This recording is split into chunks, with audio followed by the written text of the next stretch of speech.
Oke, assalamualaikum warahmatullahi wabarakatuh. Jadi di sini nama gue Dewa. Gue pengen bagi-bagi pengalaman tentang teman-teman gue yang udah sukses-sukses nih. Salah satunya adalah Alfian.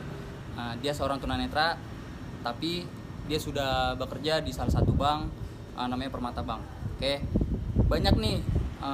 Gue cerita ke teman-teman gue, teman kuliah atau teman-teman baru gue. Mereka nggak ada yang percaya.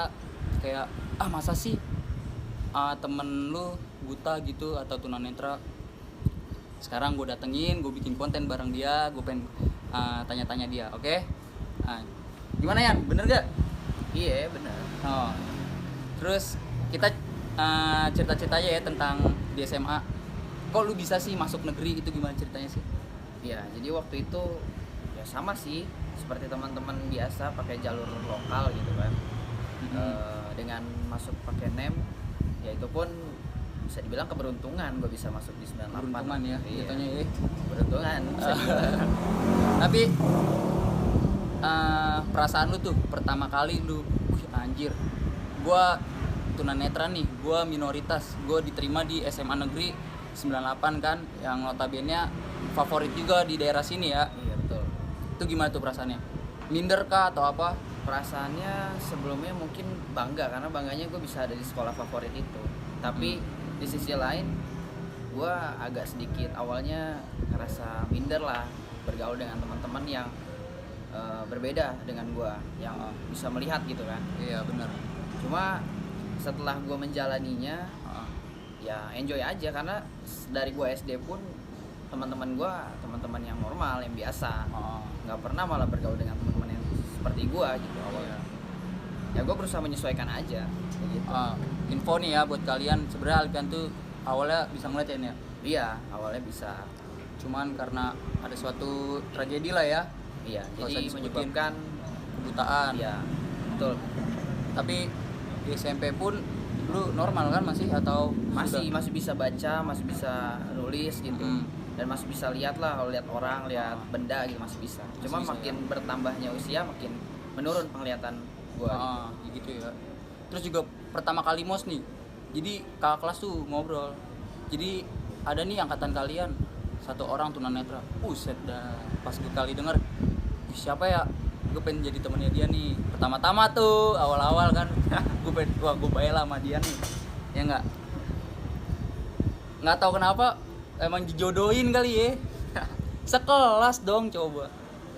Wah emang sih awal-awal mah, gue kasihan. Tapi kesini-sini mang, waduh, ya nggak ya? Setelah tahu ya. Setelah tahu Alfian gimana, Ya. asik juga emang ternyata ya. Pada dasarnya kan Pada tunanetra dasarnya. juga sama aja seperti orang awas, orang normal. Karena kan yang membedakan kita nggak bisa lihat aja. Benar. Beda mungkin sama kecacatan yang lain kayak tunarungu, tunagrahita susah mungkin komunikasinya. Malah lebih susah itu ya dibanding tunanetra ya. Iya, kita termasuk jenis disabilitas yang ringan lah kalau tunanetra. Tunanetra cuma butuh dituntun doang, oke? Iya. Ya nggak? Betul. Kita tuh sekelas 3 tahun coy, sumpah. Jadi gue tau lah, ya 3 tahun kehidupan tunanetra kayak gimana, sampai atam, ya nggak? Betul. Jadi gini, di SMA tuh yang lu rasain nih di kalangan-kalangan, kan kita mayoritas kan normal ya, lu kan bisa disebut minoritas. Kayak cuma lu nih di kelas yang buta. Cara lu beradaptasi nih awal-awal sebelum bocah-bocah kelas ngedatengin lu, ngerangkul lu kayak gimana sih? Ya, yang pertama sih pasti gua berusaha buat nggak mau minder, artinya nggak mau menutup diri gitu. Gua berusaha buat ketika orang mungkin gak nanya gua, ya gua berusaha aktif nanya duluan orang yang di dekat gua gitu. Ya. Dan gua berusaha nyaman ada di lingkungan itu, karena kalau kita udah nggak nyaman ya kita nggak akan bisa untuk bertahan di situ. Pasti kita ngerasa aduh ini kayak bukan lingkungan gua, tapi berusaha ya teman-teman sama aja kok, yang penting guanya berusaha menghilangkan rasa minder gua. Iya. Kayak gitu. Bahkan 3 tahun pun nggak pernah belajar ya. Ya karena keterbatasan itu, gue kan tunanetra nggak dari lahir, gue nggak mempelajari dunia tunanetra seperti huruf braille awalnya. Iya. Jadi Bahkan gua- lu huruf braille pun nggak bisa kan? sampai sekarang gue nggak bisa. Gue lebih mending disuruh belajar handphone ataupun komputer untuk tunanetra yang Laptop bersuara. juga ada laptop ya. Iya, dibandingkan braille karena gue pernah ngerasain nulis biasa itu lebih mudah dibandingkan nulis braille karena itu benar-benar susah kalau gue bilang ya. Gue pernah mempelajarinya. Jadi gue bilang teman-teman tunanetra lain sih hebat kalau yang udah bisa lancar nulis braille. Iya, justru malah hebat yang bisa braille ya. Iya. Dibanding kayak lu gini yang ngandelin Tokdet kan. Itu Iya, lebih gue ngerasa lebih canggih ya. nggak guna banget waktu SMA gitu. Tapi beli LKS mulu anjir, gue bingung. Formalitas doang. LKS.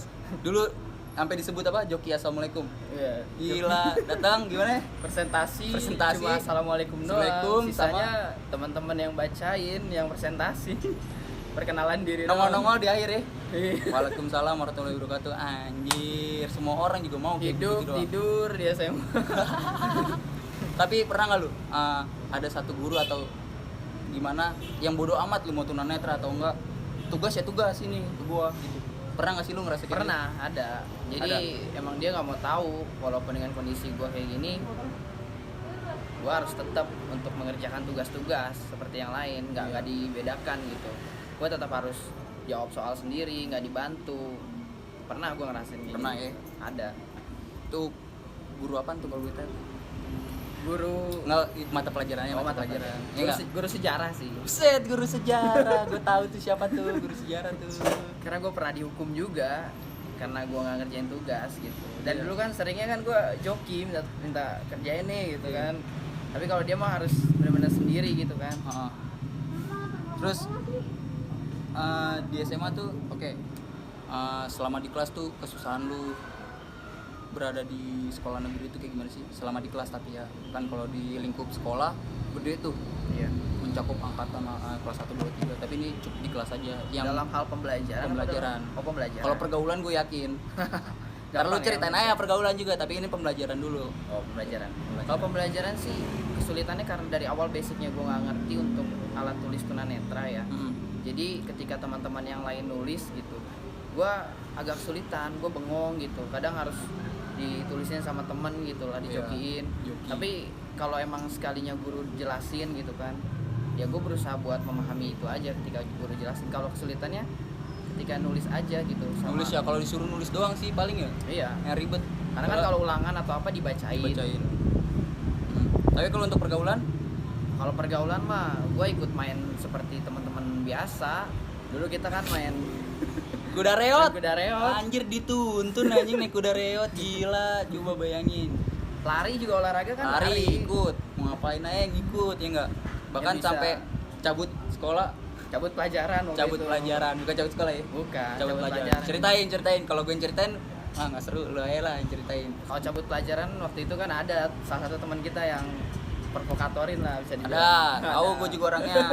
Kita tag aja lah coba. Dia bilang katanya udah yuk kita cabut aja, kompakan, solid nggak nih kan kita kelasnya solid nih. Solid banget emang dah. Bingung gua Cabut bareng gitu kan. Ih, Nah terus solid akhirnya goblok. karena emang gurunya juga kita nggak suka gitu kan, nyebelin tuh guru, ya udah akhirnya ikut-ikutan lah. Nyobain ya. Iya. Masa tunanetra alim-alim doang kan? Iya, pasti. Lu mau bandel juga dong. Betul, pasti Iya. gua nyari pengalaman nakal-nakal juga SMA gitu. Iya. Terus dapat hukuman. Ya, hukuman sih kalau yang lain mungkin dihukum ya. Iya. Kalau sama gua sih kayaknya masih dimaklumin dia tuh. Bahkan yang kasus Tibel tuh nanti kelas yang Iya. guru sejarah suruh kita panggil semua, dia sampai kaget saat ada lu kan. Iya. Iya, padahal lu emang ikut-ikutan nonton sih, nggak ikut-ikutan lanjutin, gila kali. Bukan pelakunya gitu. Bukan pelakunya, cuma nonton. Iya. Kena juga dong. Kena juga. Kena Karena juga, kan iya. kelas gua juga kan. Kelas juga. Solid dihukum. Solid. Jadi untuk kelasnya Alpian, kelas gua lu paling the best dah, lu solid tolol dah. Oke, jadi itu ya di SMA lu bisa gampang bergaul lah, nggak ada kesulitan kan. Nah setelah SMA nih, sebelumnya lu tuh kayak gimana sih setelah baru lulus nih? Waduh, gua nggak ada teman yang nuntun gua lagi, ya kan? Dulu asal lu tahu ya untuk kalian semua nih, saat kita mau sholat, buset rame banget. Bikin kereta Bikin kita. kereta, jadi Alpian tuh di depan, yang lainnya Kadang ada yang di depan, gua keduanya. itu seru banget itu yang pas kita bikin apa uler-uleran, Alpian paling depan, sampai satu angkatan ngeliatin kita. Jadi Ya. tontonan. Iya.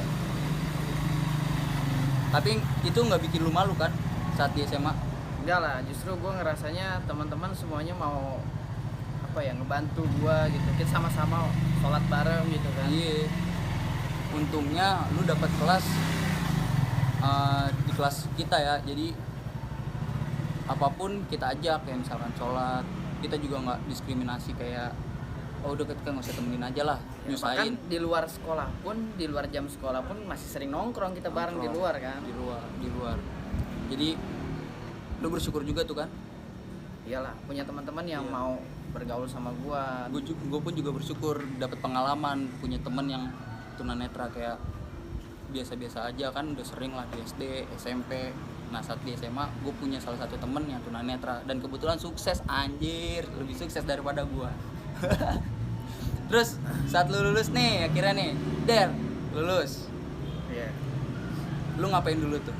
Di yang lain kan udah dapat kuliah, yang lain ada yang kerja, yang lain ada yang kedinasan, dan lu nggak daftar kuliah kan waktu itu? Di rumah gua. Di rumah Tidur gua. tidur.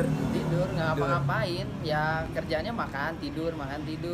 Udah kayak nggak jelas, Pengangguran ya? pengangguran nggak jelas bener. Gua ngerepotin orang, nyusahin orang tua. Padahal udah lulus SMA harusnya udah bisa membantu orang tua lah. Membantu keluarga kayak misalkan. Kerja belum bisa waktu itu kan. Iya. Belum. Dan lu bingung kan, lu dengan keadaan lu kayak gitu, kerjaan mana yang mau kan? Iya. Pasti gitu. Sampai gua kepikiran gitu. Apa gua mati gitu kan. Karena emang Mati dong. bingung, gua belum mengenal dunia tunanetra, wawasan gua masih belum luas gitu. Iya. Harus kerja apa gitu kan. Iya bener. Kalau nggak tukang pijit, jual ginjal. Betul. Tuh, itu ejekan dulu ya. Iya. Tapi lu sakit hati nggak saat ada salah satu temen yang kayak gitu ngobrol? Sebenarnya awalnya mungkin dulu ngerasa sakit hati dulu. Tapi sekarang sih, Oh iya. Terus kalau sekarang sih gue udah biasa aja. Bahkan dari kata-kata itu kan selalu memotivasi gue untuk bisa semangat lagi berjuang untuk kesuksesan gue gitu. walaupun lu tunanetra ya. Iya, itu kata-kata itu yang bisa melecut semangat gue. Ketika gue mungkin lagi males, lagi mood gue lagi nggak bagus, itu bisa dengan ingat kata-kata itu bisa memotivasi gue supaya semangat gue cari duit, semangat kerja gitu. Lu Semangat juga sempet les ya? Iya, gue dulu awalnya mungkin punya cita-cita pengen jadi musisi gitu kan. Jadi ketika lulus SMA, gue coba untuk memperdalam ilmu musik lah. Gue bisa dibilang les vokal Vokalis. dulu. Dan udah sempat 2 kali gue diundang di mall gitu kan. Dan Ini ternyata diundang apa lu ngajuin diri? Hah? Diundang apa Kalau ngajuin yang diri? pertama diundang, Diundang. yang kedua ngajuin Ngajuin diri. diri. Ya. Oke. Dan akhirnya gue ngerasa diri gue di musik kayak nggak ada perkembangan, biasa Stagnan aja. ya? Iya, jadi yang bayangan gue nih, ekspektasi gue bisa jadi artis terkenal, penyanyi profesional, ternyata cuma 2 kali tampil di mall ya gitu-gitu aja, dan itu nggak ada penghasilan juga sih. Iya. Jadi ya gue cobalah. Malah modal ya. Malah gue modal tiap bulan bayar les gitu kan. Akhirnya gue coba cari yang lain gitu. Gue coba belajar komputer atau laptop untuk tunanetra gitu. Itu belajarnya sendiri atau lu Gua- ikut les juga? Waktu itu coba searching di handphone tempat yang untuk pelatihan komputer tunanetra gitu. Ternyata nemu di daerah Jakarta Selatan, di Lebak Bulus. Oh iya, ada juga tuh yang nanya, emang dia bisa main HP tunanetra? Emang dia bisa ngangkat telepon? Itu kayak gimana sih? Ya kalau itu kita kan dibantu dengan suara ya, ada aplikasi tambahan talkback dari setiap handphone sekarang, baik Android ataupun iPhone kan udah tersedia tuh untuk membantu tunanetra membacakan item-itemnya, misalnya WhatsApp, Instagram, YouTube, dan tombol-tombolnya juga dibacain ABCD-nya gitu. Jadi lu bersyukur juga ya dengan keadaan lu sekarang, teknologi semakin maju bisa membantu orang-orang kayak lu gini, Iya betul. tunanetra. Komputer ataupun Komputer. handphone udah ngebantu banget sih. Mau beli handphone apapun sekarang udah support semua. Terus abis lu les kayak gitu-gitu, Nah, itu Justru apa gua lagi? ngerasa di les itu udah dapat perkembangan yang cepat lah setelah gue belajar Word dan Excel ya. Mhm. Gue mempelajari itu dan 2 bulan lah kurang lebih. 2 bulan. Iya. Gue nanya ke teman gue, ada nggak sih perusahaan atau tempat kerja yang bisa terima disabilitas gitu, terus khususnya tunanetra. Dan ketika gue mulai bergaul dengan teman-teman yang tunanetra juga gitu, awalnya kan dulu gue gengsi untuk main sama teman-teman tunanetra, gue pengennya main sama yang normal justru. Iya. Karena lu tadinya juga normal kan? Iya, dan akhirnya gue coba untuk bergaul juga sama mereka, dan gue dapat informasi dan lebih luas jadinya. gue bisa tahu info pekerjaan dari teman tunanetra gue yang lain. Iya. Itu pertama kali lu tahu ada penerimaan tunanetra di salah satu bank itu, infonya dari mana sih? Dari salah satu teman tunanetra gue, sekaligus dia mengajarkan komputer ke gue juga di yayasan, dia ya? di salah satu yayasan itu. Berarti dia Tempat pelatihan gue. salah satu orang yang nuntun lu sampai sekarang nih jatuhnya. Iya, dia yang bikin gue maju lah. Awalnya gue bisa bekerja mungkin dari dia yang bantu. Bahkan awal gue interview ke perusahaan itu ditemenin sama dia, karena gue belum pernah namanya keluar rumah sendiri, naik busway sendiri, ya, Transjakarta sendiri. Gue dibantu sama dia, padahal dia juga nggak bisa lihat, tapi dia bantu gue. Iya, dia Nganterin ngasih info ya. Ngasih info, nganterin gue juga ke sana. Iya. Iya, sampai nganterin. Tapi sekarang sampai sekarang lu masih ini sama dia masih kontak-kontakan? Masih. Gue kan gak mau dibilang kacang lupa kulitnya juga. Yoi. Jadi ketika gue udah sukses, gue masih tetap ketika ada waktu luang gitu, gue berusaha ngeluangin waktu gue buat dia gitu, main sama dia, silaturahmi lah. Jadi banyak banget kayak kadang misalkan di teman-teman kuliah gue, kayak saat gue cerita punya teman yang tunanetra, mereka nggak ada yang percaya. Kayak masa sih sekolah negeri lo nerima tunanetra, padahal nggak menutup kemungkinan kan. Betul. Sekarang kan setiap beberapa negeri sih ada namanya inklusi. Jadi setiap sekolah harus ada beberapa gitu sentimen dalam jenis disabilitas apapun sih, nggak cuma tunanetra. Kayak di 223 dulu SMP gue kan banyak disabilitas. Bahkan itu nggak cuma tunanetra.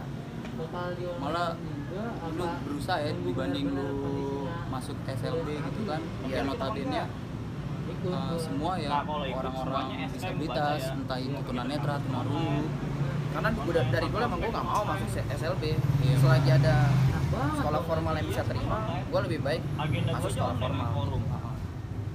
Nih sebelum kita lanjut terus nih ke depan, yang bikin lu semangat saat di SMA tuh apa sih? Kayak dengan keadaan lu tuh, oh gue emang harus lanjut nih di SMA nih, gue seneng nih sama teman-teman gue atau apa gitu.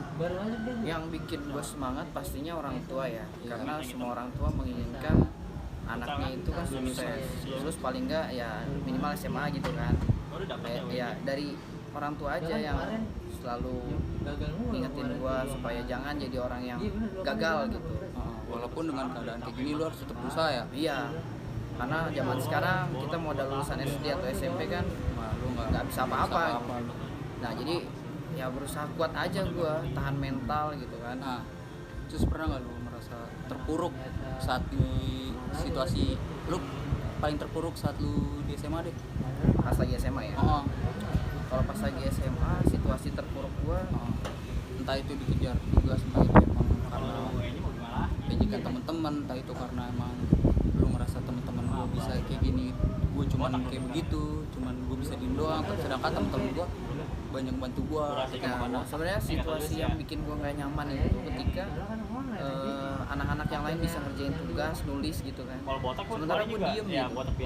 Jadi Jadi gue terpuruknya kayak malah ngerasa di situ ya. Iya, jadi gue ngerasa kok hidup gue kayak nggak guna gitu. Gue sekolah tapi kok kayak nggak sekolah gitu kan. Cuma ya, pakai baju seragam, gue ke sekolah tapi gue nggak ngapa-ngapain.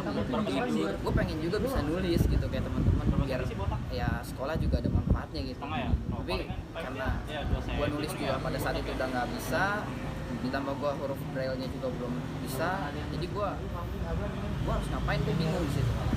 Tapi lu saat di SMA tuh cepet lu hafalan. Nah itu yang gue andelin ketika gue nggak bisa ngapain, nggak bisa nulis, jadi gue ya berusaha buat menghafal gitu, hafal pelajaran. Saat hafal-hafalan tuh lu paling depan dah pokoknya dah.